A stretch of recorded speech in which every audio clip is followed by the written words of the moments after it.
Hello.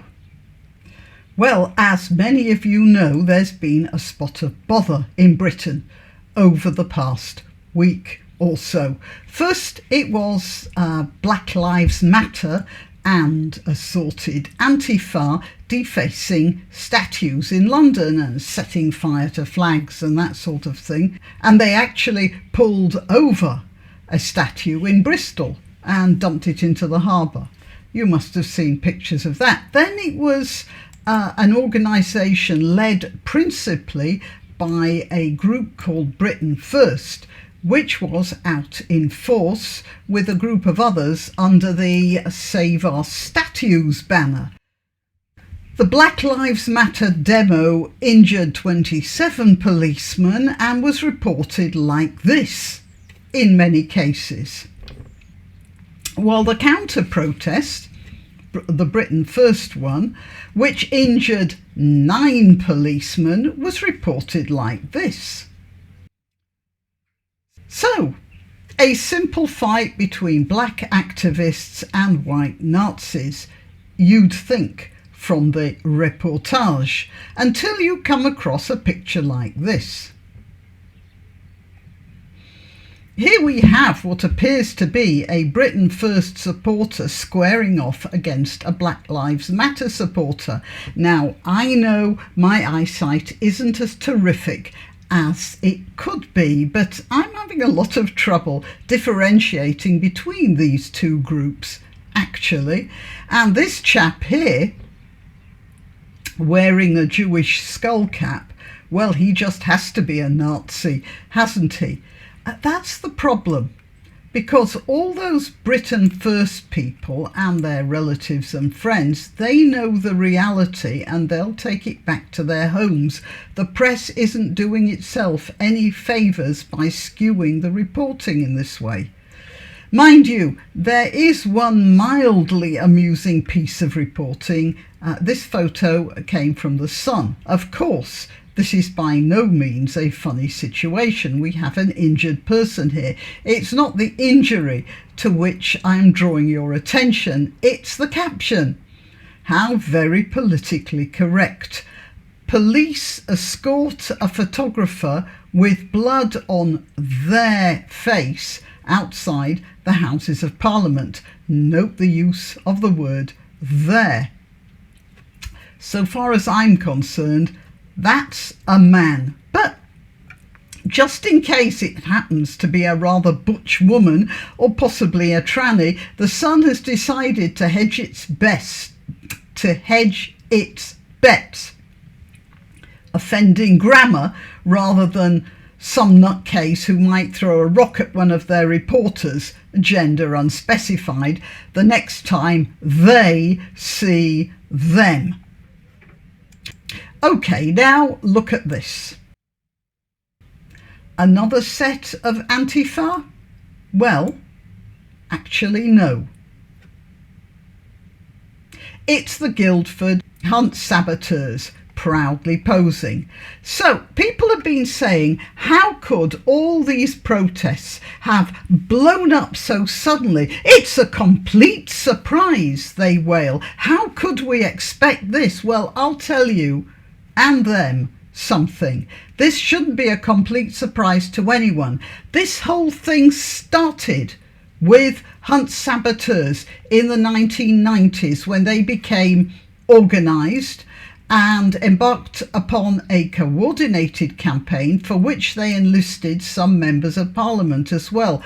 When they finally succeeded in getting a law passed banning hunting, 2004, did they stop? Did they wind up? Did they relax and say, right, we've done it? No, they didn't. Despite the fact that hunts which still go on are drag hunts, and before some of you get wild imaginings, this doesn't refer to chasing a bunch of men all dressed in feather boas and sequined long gowns. No, a drag hunt it means that you drag an artificial scent across country and the hounds chase after that. Anyway, despite the fact that they're drag hunts, the hunt saboteurs are still in full operation. That picture is from their Facebook page, because it turns out it's not so much about hunting after all. What a surprise. It's about class war. I got a comment under one of my other videos in which some woman said that I don't remember the exact thing, but it was something like this. So she works in a supermarket overtime to pay for the upkeep of her horse.